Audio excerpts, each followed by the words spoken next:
William Lane Craig argues that God commanded killing children as the most powerful object lesson imaginable about religious separation. That really troubles me, and here's why.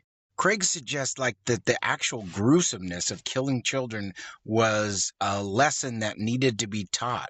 That somehow the trauma of witnessing child slaughter taught Israel about holiness. Wow. He explicitly states that children having peacefully ascended to heaven wouldn't achieve God's teaching goals. This fundamentally misunderstands what these texts record.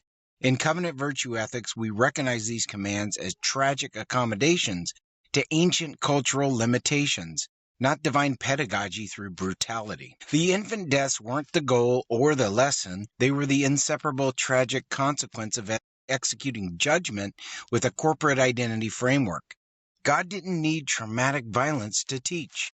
These deaths represent moral loss that God himself grieved, not an optimal teaching method. Craig's framework suggests that God preferred spectacular violence over these peaceful alternatives, but Scripture shows God's patience. 400 years for Amalek, 400 years for Canaanites. This isn't God eager to teach through trauma and violence. When we frame child deaths like this, we're treating this framework of brutality against innocence as serving religious purposes.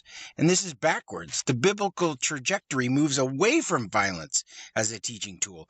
The prophets increasingly emphasize mercy over sacrifice, and Jesus explicitly rejects calling down fire on opponents. The cross shows God taking violence on himself, not inflicting it for lessons. So Craig's interpretation keeps the door open to religious violence by suggesting it can be a teaching, optimally used for teaching purposes. And CVE closes that door. The text can't justify any contemporary violence because the covenant context is unrepeatable, and Christ has revealed God's true way. We need theology that acknowledges these texts as genuine tragedies within historical limitations, not as God's preferred teaching method. The horror we feel when reading them isn't spiritual weakness, it's proper recognition of moral loss. These passages should trouble us. They troubled God too. That's why the entire biblical story moves towards Christ's enemy love. We can maintain biblical authority without defending child killing as divine pedagogy. In fact, we must, for the sake of biblical faithfulness and human dignity.